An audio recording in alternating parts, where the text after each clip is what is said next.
Hello and welcome to the Caring Matters podcast. I'm Liz Tassone, the volunteer host, and I'm here today with Sutton Burke. And Ann and I are going to talk today about the issue of sibling caregivers and maybe older caregivers as well. Ann has both personal and professional experience along this line. So Ann, let's begin with just talking about the sibling dynamic that you see even among your siblings, but also professionally, some of the dynamic that comes out when, you know, a group of individuals who all have their own opinions about mom and dad are trying to work together. You know, it's interesting. Here, I work at Jewish Family Service, and as the Director of Aging and Caregiver Services, we work more and more with families where there's multiple siblings struggling with the issue of caring for aging parents. Sometimes they're in town, sometimes they're out of town, or some kind of combination. We even have folks internationally. We've worked with families where some siblings are out of the country as well. So it always makes for an interesting dynamic because you've got a lot of different viewpoints. Sometimes they work well together. Unfortunately, the folks that come to us, usually there is an issue where they're either they're all on the same page, but maybe mom or dad is not, or maybe the siblings themselves are not on the same page at any given time. So you have all this changing dynamic that happens all the time, which is it's very hard for families. It's not always a well-oiled machine. Yeah. So what, as you're thinking about what would help a family to be more together as they take care of their parent, are there some tips that you could offer that you see might keep people in the right frame of mind to work together? I think there's definitely some tips that are helpful. For us, you know, we do like it when a family will designate a lead person in the family. Not that they have to make the decisions, but as far as the communication, it's somebody that we can communicate with, that we'll know will go on and speak to the rest of the family. And that just helps kind of keep that stream of communications clear. So I think that's nice if someone can be designated as the lead person. It doesn't have to be the oldest or the youngest or whatever. It's whoever seems to be the most maybe logical of the group that can help share that information. I think the other technique that I know my own family has used and we often suggest to people is the idea of doing kind of conference calls. You know, when you've got long distance caregivers, is, you know, all getting on the phone at the same time. It's not that hard nowadays with technology to do that, and it's very helpful to have kind of family meetings, and you can do those remotely. I've even been involved in Skype conversations, where we've had a meeting and I was there by Skype, or I was in on a care conference by phone. So you can be included even if you are long distance. It's much more possible these days. Now, what's your advice in terms of including mom or dad on this call with the siblings? You know, I think it depends. You know, we here always struggle with the idea of who is our client. So when caregivers come to see us initially, they are our client. So we're focusing on things from their perspective. At the same time, we educate them about the fact that mom and dad are adults. They have the right to make decisions of their own, and they have the right to make decisions you don't agree with, or maybe bad decisions. So I always try to set that context for caregivers. When we're working with the older adult, and they come to see us first, they're our client, or maybe the caregivers hire us to work with the older adult, they're our client. And sometimes the whole family, is there at the same time. So it varies on the situation. When I'm meeting with caregivers, I really try to focus in on the situation from where they're sitting right now. And that's, how we go about it. When you're meeting with an older adult, though, I think it's important to represent that they do have the right to continue to make those decisions. Oftentimes we'll see, unfortunately, older adults kind of swoop in sometimes, make a lot of decisions, and maybe mom and dad aren't feeling well, they've just been in the hospital, they've had a fall, And so they may not be as resistant as they should be, and they'll go along because they want to please their kids. And we see the opposite too. You see every kind of flavor of the ice creams that are out there in this situation. So okay, and I guess everything changes when the older adult would have cognitive issues and dementia. Correct. Then you have to be a little delicate about how much they're included in the decisions, I'm sure. I think so. I think you can, I often will say to family members, tell me about your mom and dad 10 years ago, 20 years ago. Were they a social person? What do you have as a sense from decisions they've made in the past, what their wishes would be? I think most families can kind of get a sense for what that is based on their family member from the past. So, and use that as their guide. For example, in my own family, my mother's a very private person, so we try to focus on, how can we kind of create a place where she can have some privacy, continue to have some privacy in the facility where she lives. So I think that's an important thing for her. So you can have to decide what's important for each family. Okay. I think that's a really good point, and I've never heard the question about how was she or he in the past that gives you context towards the decisions you're making now. Right. Sometimes I'll have families that are worried, mom has died, dad's living alone, he's isolated, they're worried he's not being social. And then I'll ask, well, how was he 10, 15 years ago? Well, he kind of kept to himself. And so, sometimes caregivers want something because they think it's just the right thing. And it's not always in context with what that person's personality is. So what you're looking for when you ask that question is, how does this the current situation mesh with their personality and how they've always been versus just someone else coming in and just putting something on them that doesn't really match who they are. I think another thing like you can do is write down things about your parents, what they liked, what their interests were. I think this is helpful whether they're in the home and getting care in the home for caregivers that are coming in, paid caregivers, or in a facility as well, to give people that kind of social history of your older adult in your family. That's a great idea. I just never thought of this before, but as you're talking, I'm thinking, caregivers listening now, to sit down and just do exactly what you have just said. Think about mom 10 years ago. Think about now. Think about things she liked to do. And then you have some context to the current situation. Right. It's a brilliant idea to help people really assess what's important now and help make decisions for now rather than with the great context of the past. I agree. Yeah, very good. I love the idea. Well, let's talk more on a future podcast about long distance caregiving, because I know you're involved with that, and I know a lot of caregivers, like you mentioned, are maybe even overseas or far away from their loved one, but still want to be part of that decision making and process. So we'll talk more about that. Okay.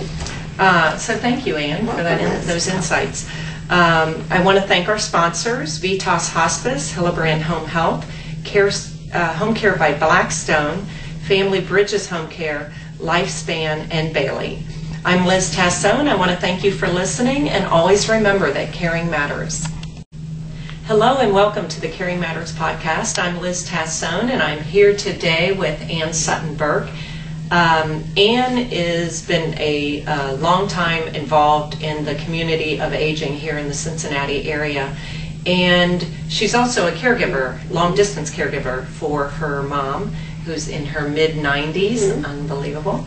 And we wanted to talk during this podcast about long distance caregiving, some of the challenges of that, and some of the ways that siblings can work together in the best way to support an older adult. So, Anne, tell us about your own family situation and siblings and so on. Sure. My own mother's 96, been 97 this year. She retired and moved to Florida to be near a sister. And then I was very fortunate because my mother was always kind of one step ahead of her aging process. So when she got to a point where she'd given up driving and she made a decision she needed to be near one of her children, she moved to Central Illinois, which is where my sister is, my oldest sister, and moved into a retirement community there. So was definitely kind of ahead of that curve, planning curve. For us, we kind of got involved in caregiving later in the process. She had some hospitalizations. It turns out she had had a stroke that we didn't realize, so she had vascular dementia. She also has macular degeneration and hearing loss, so kind of a perfect storm there of conditions. And so that's really when the family got involved. She was in a facility that worked well for her as far as independent and assisted living, but as far as their higher level of care, it really wasn't meeting our needs. And so we looked around for something that better suited my mom and found something else and moved her. So my sister is retired, and she has the still very, even though my mom's in a facility, she still takes her to all her medical appointments, handles all her finances, her benefit applications and things like that. So. And how many siblings are there? I have one of each. There's three of us. Okay. My mother always joked she had three only children because we're far apart in age. My sister's 70, my brother's 65 and just retiring. So I have two siblings that are retired, and then myself who's 55. So we have that kind of spaced out type of situation in our family. Yeah. And how do you best communicate with your siblings for decisions about your mom? We've used a couple of techniques, a lot of technology today. We've used Skype, we've used conference calls where all of us are on the same call. Email, we use email a lot. Like after the conference call we had this week or last week, I sent an email out just kind of hitting the highlights of the conversation, because we kind of delegate who's going to do what and what the plan is, so we all know kind of what the next steps are. Okay. And at this point, your mom is not as involved in making decisions about her care with that, Correct. with some cognitive Right. issues. That's very true. Okay. But I'm assuming that you kind of keep in mind her long-term personality and what she would have maybe made choices towards. My mother was very good, and hopefully most folks out there for themselves as well as for their aging parent, have put into place things like living wills, healthcare power of attorneys, financial power of attorneys, wills, those sort of things. That gives you an idea, I think, of what people's wishes are. Hopefully you've had those conversations, but if not, usually folks can kind of surmise what their parents' wishes are. For example, in our case, one of the things that we know will happen at some point is a referral to hospice. My mother took care of my father at home when he was ill and died, and that was before hospice existed. So I know that that type of care is important to her, and she had mentioned it, so we know that in fact it's important to her. So for her care in the future. So we know that's kind of the care that she wants to have, so we're working to put those things in place. So it sounds like your mother was always one step ahead of the game in terms of, and it sounds like she also let people know what she wanted. Yes, that's very true. That's helpful. What would you suggest for a family whose parent, if you say something about the dying process, I don't want to talk that. Right. Do you have any hints on what a person how they might make choices when there's not that great communication and forethought towards the aging process? I think there's a couple of ways to go about that. One is the first, just to ask, if this happens, what are your wishes? And not just the end of life stuff, but say you are in the hospital and you have to go somewhere to be rehabilitated. Is there a facility that you prefer? Okay. Do you want to be cared for at home, or do you want a facility? Those types of things, kind of the what if questions. If people are still resistant, which many people are, then you can bring up similar situations from maybe coworkers or friends. You know, my friend's mother, this happened to that, or happened to them. And I was thinking, you know, what would you want us to do? Mm-hmm. If those still don't work, you can always use yourself as an example. You know, my husband Bill and I, we just did our living will. I'm wondering if you have one. You know, where is it in case we need to look at it, and those kind of examples. So there's a couple of different techniques to use. To kind of slip in the back door Yes. that way. Mm-hmm. You know, back when I used to do the radio program, we would say, you know, have these conversations and begin it with, hey, I just heard something on the radio. You know, what do you think about this? So using this, our conversation is, you know, I just heard a podcast about, you know, thinking about your care in the future. And I think a lot of caregivers have this like laundry list, and sometimes it's just too much. So I'll ask them to maybe prioritize, because you know, you might have that weekly phone conversation with mom, and you know, you just want to focus on what's going to be the most important, or you can do something about. You know, if you overwhelm people with a lot of things, you know, they can kind of shut down on you. So pick out what's the most important thing that you want to know, and it might take that, you know, the saying goes that you have to hear something 10 times before it kind of soaks in, that it may not happen the first time. It may take repeated opportunities, and you kind of have to watch for those openings. You know, it might be, you know, in a car ride, or again, with a long-distance caregiver, it might be a conversation, you know, over the phone where something comes up and you want to kind of take advantage of those moments. Yeah. You mentioned long-distance caregiving, and I'm wondering, what do you, being in this profession, having a sister who's doing the primary local caregiving for your mother, what do you do as a long-distance caregiver to help support her? One of the things is I try to visit as frequently as I can. Sometimes they'll be more often than others. You know, I'm still a working caregiver, so, you know, accumulating some vacation time to be able to go. But when I go, I try to tell my sister, you know, if there's any doctor's appointments or things like that, let me do those while I'm there. It gives me a chance to meet those healthcare providers, plus gives her a break. So I think that's one of the things that you can do as a long-distance caregiver. I think the other thing is not to second-guess the primary caregiver too much. It's sometimes very easy from afar to be critical or to second-guess what somebody has or hasn't done. And I think that's important to try to save that and not be too judgmental about what might be happening locally for your parent. So.